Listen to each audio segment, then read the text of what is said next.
Okay, I've recovered from that coughing fit, and let's continue talking about existentialism and theater of the absurd.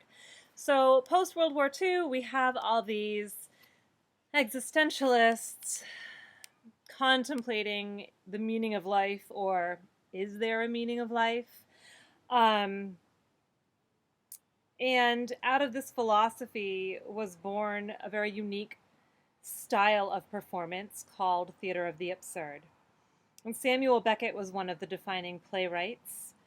This was all occurring in the 1940s, 1950s, 1960s. Playwrights were expressing their belief that human existence has no meaning or purpose, which obviously aligns with the existential philosophy. Um, Absurdist theater went against conventional theater.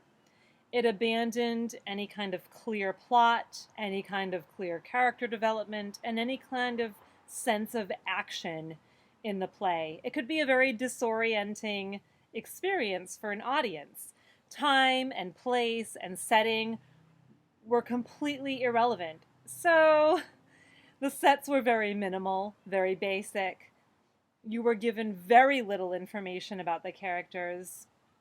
These playwrights were encouraging the audience to strip down their own lives and their own existence and question their own place in the world. It might sound a little dreary and negative, and I think a lot of people misinterpret existentialism and misinterpret absurdist theater to sound very like, oh no, life is awful and has no meaning.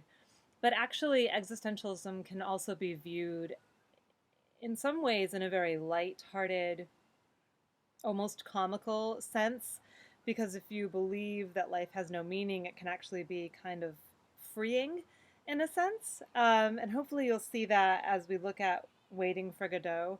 It is known as a tragicomedy, which we'll get into on our next slide when we talk more about that play. Join me there.